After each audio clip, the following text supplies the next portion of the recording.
Hello, everyone. This is Angie Johnson, and you are listening to the Half a Mind podcast, where we talk about the mind and all the crazy making that it does and how you can get relief from that. Today, we are on episode 4. Is your mind never satisfied? For some minds, it's never enough. Contentment and satisfaction is a very hard thing to come by. If you're exhausted by this, then this podcast is for you today. If you're not up to speed yet, I've broken down the mind categories and the mind habits into 3 categories: never satisfied, problem making, and trust issues. With each category, there is a passive side of this habit or this behavior and an aggressive side of this behavior. And we're going to learn about those today and what that looks like in the never satisfied category. So hang in there with me and I will explain this to you the best we can.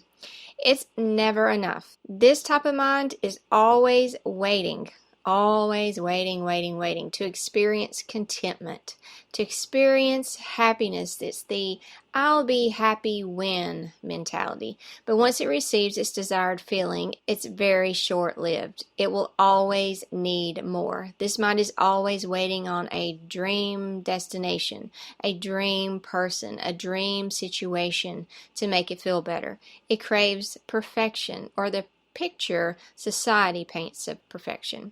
This mind refuses to come out of the clouds and join the others in reality.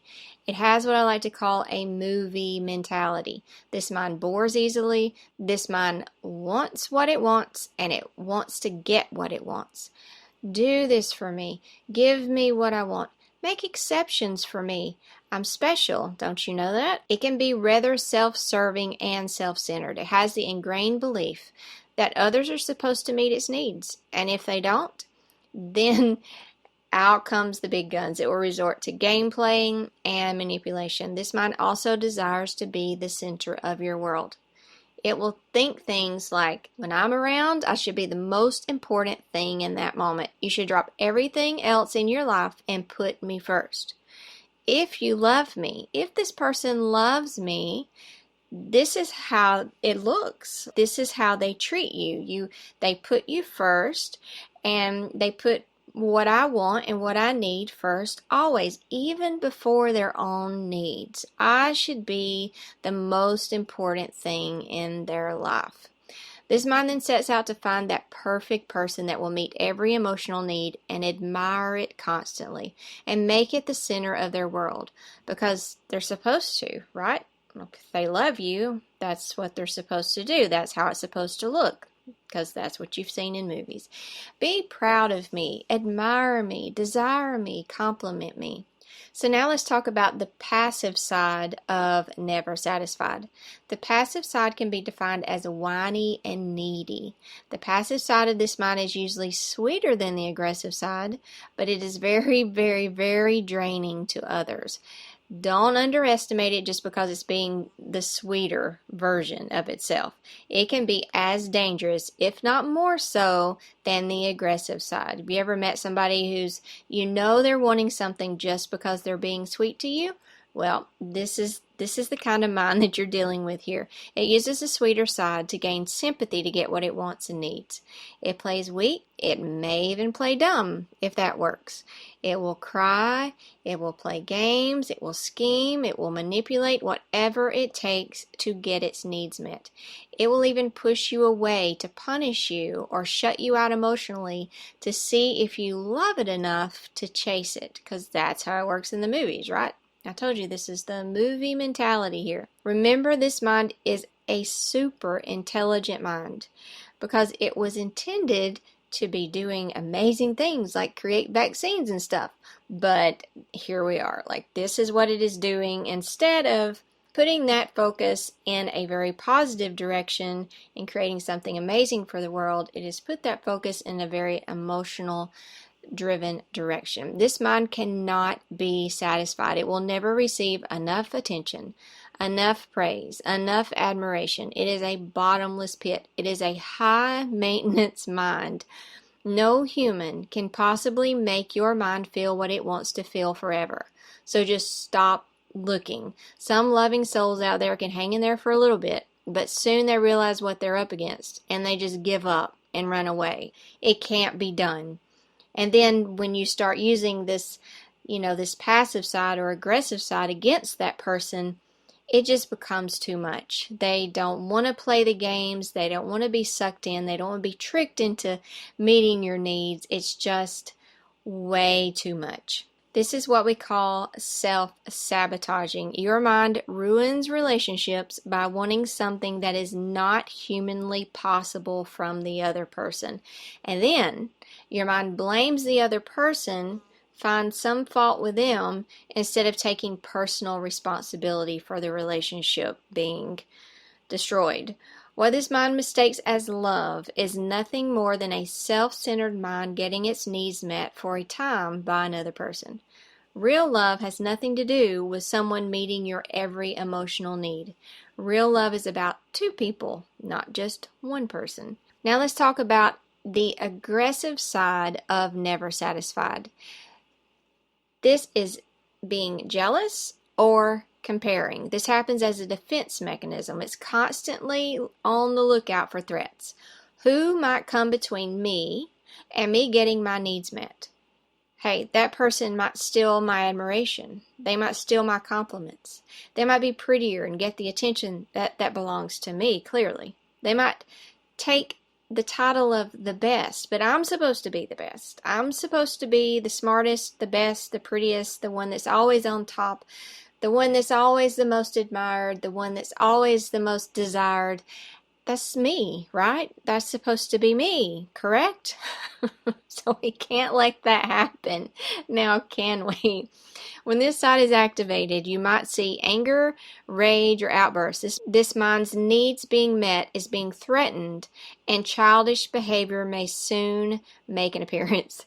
The person with this mind will do everything possible not to let that aggressive side surface, because they don't want to be made to look bad. They don't want to look childish, and they understand that these behaviors of jealousy and comparing, that it's childish, so they don't want to be seen like that. So they will suppress that the best that they can, but every now and then it will surface and you will see it, and it is not pretty. Comparing can take many shapes. It doesn't have to be relationship related. It can be success related.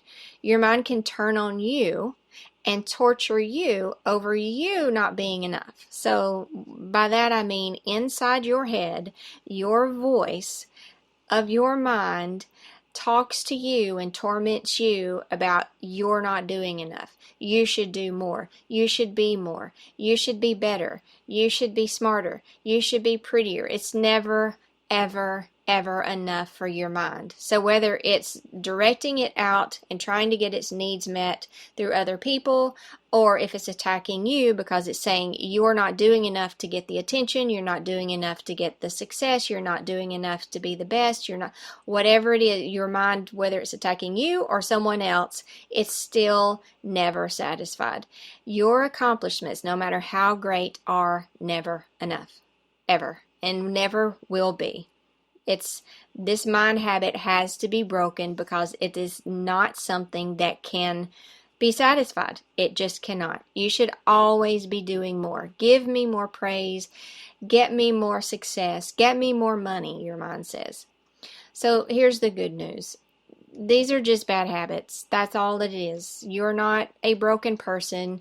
You're not a bad person. You're not spoiled, you're not ruined, you're not whatever labels are out there that you might be trying to give to yourself right now from this information that I've just given you. Is not true. It doesn't mean anything about you, about who you really are. It just means that your mind has taken on some really bad habits. Some of that can come from genetics, some of that can come from what you watched, how your parents dealt with things, or whoever you grew up with, how they dealt with things. And some of that can come from pain of the past. But most of it, and what I'm talking about today, is probably just your genetics. But that doesn't mean you're stuck with it. It just means that you can acknowledge that you have a tendency to take on these habits and you can begin to turn that around. So awareness is just the first step. Awareness that you have it, and that it doesn't mean that there's something wrong with you. It just means your mind has these habits and these tendencies, and now it's time to change those things. So they're nothing more than bad habits learned by a very intelligent mind whose focus is to be made to feel how it wants to feel. If these bad habits of whining and neediness and jealousy and comparing were to be eradicated, you got rid of them altogether, this mind would take the healthy focus of productivity. Those who have this type of mind are not here to suffer these bad habits, but are here to use their driven, obsessive, in a good way, passionate tendencies to create amazing things that will benefit and move humanity forward. However, these habits get in the way. And this powerful mind, you have a brilliant, if you're resonating with this, you have one of the most brilliant minds out there. And this powerful mind, if it gets in a negative focus, it only sets out to create suffering and emotional pain for you and for everyone around you. This mind has the ability to go the distance, to get things done, to lead. It is highly intelligent, focused, and driven. It does not belong. If you're resonating right now, you do not belong fumbling around in the emotional world of chasing feelings. That's not where you're supposed to be. But Angie, what about love and being in love and having relationships? You can have all those things. But if you take this bad habit with you, if you take these bad mental tendencies with you, you will ruin that relationship. And you will be in one relationship after the other relationship after the other relationship and wondering what in the world is wrong with you.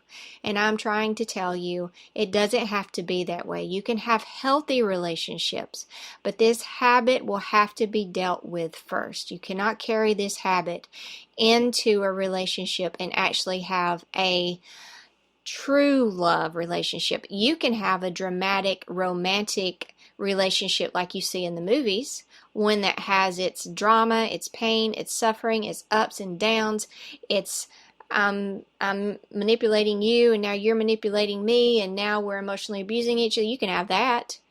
I don't think you want that. And what you're seeing in the movies is not real life. That is not real. It doesn't just all wrap up in the bow in the end, and then you're constantly stuck in that feeling of bliss and perfection and laying with each other on the couch and feeling so in love. It doesn't stop there. It doesn't. In the movies, that's how it ends, and you think they are forever held in that feeling, right? No, they're not. They're not, because it's a movie and it's not real. Life continues. That moment that you're witnessing at the end of those movies where they come together in this embrace, or ever how it ends, whatever that good romantic feeling is, that can happen in real life. But then you wake up the next day and then you go to work and then you go buy groceries. And so it's like in real life, you don't get stuck in that feeling that your mind is saying it's looking for, in that movie ending feeling. It's not real. It's not possible. So you are looking for something that is not real and is not humanly possible, because you are a human and you have a rainbow of emotions that happen. And you, if you've got this kind of mind, are not even meant to be in that emotional world anyway. You're supposed to be in a more logical, productive. I'm not saying that it doesn't have feeling to it. It does. It has great passion in it. And that's what you're supposed to be focused on and directed in. Not looking for this phantom movie ending feeling. You might get it every now and then, but you're not going to get frozen in time in it like you see on the movies. Just go ahead and give it up. Just go ahead. Whoever you're with is going to do things that you don't like. They're not there to meet your emotional needs. They're there to meet their own emotional needs. You're here to meet your own emotional needs. Everybody has that responsibility. Nobody's supposed to be meeting your needs but you. You're it. You're the one to do it. And when you start to get healthier and healthier, you get these habits, this neediness and whininess and jealousy and comparing, you get all that out of your relationships, then you can find true love. Then you can find out what that actually is, and it's not the frozen movie ending. This type of mind usually belongs to, but is not limited to, diplomats and censors. If you don't know what your health type is, go ahead and take that quiz and find out. If you are a listener to the Half a Mind podcast, or read my Nevermind blog, or follow me on Facebook or Instagram, or wherever you found this, you will hear me talk about these health types a lot. The reason that I do is you can know a lot about a person's mind just by the shape of their body. I work for a company called PH360, and that's what we do. We teach people about their mind and their body and how to care for that as an individual based on your genetic makeup. So that's what the health type is. And if you already follow that and you already know exactly what I'm talking about, this type of mind, if you're a diplomat or censor, you have a high likelihood to exhibit some of these habits. Crusaders and activators can also fall into those bad habits. None of us are immune to those bad habits, but your health type can tell you a lot about what negative habits you are prone to exhibit. So take the health type quiz, and it can help you know if you fall in the never satisfied category, the trust issues category, or the problem making category. I'll be talking about all of these. You can follow me on Pinterest. I actually have boards made up that you can pick your board or pick your category, and I will be posting all the information in the category. So if, say, you resonated with this one, go to my Pinterest, and there's an icon here on my blog page that you can click, and it'll take you to those boards, or you can go to my blog homepage and pick the category that you're wanting to follow. It'll take you straight to that board. Make sure you follow it so that you can always get the new posts as they come. In these posts that I'm going to be pouring into these categories is to teach you about these habits, to teach you how to break these habits. So follow me there if you would like to. You can follow me on Facebook, whatever your social media thing of choice is, go ahead and follow me there. And I would love for you, if you're interested in breaking this habit, you can work with me one-on-one, or you can just start with the Tidy Mind course, Learn to Tidy and Relax Your Mind. You can find that online by clicking the link, and you can also check out the first 3 lessons for free. See what you think. If it's working for you, then just keep on going. So that is it for today, and I will see you next time for episode 5, Why Gratitude Does Not Fix Negativity. Find out how to change a negative mind, and let me tell you, there's not going to be any gratitude journals involved, so you can just go ahead and relax. I'm not going to ask you to try to fix negativity with gratitude. That is not going to happen.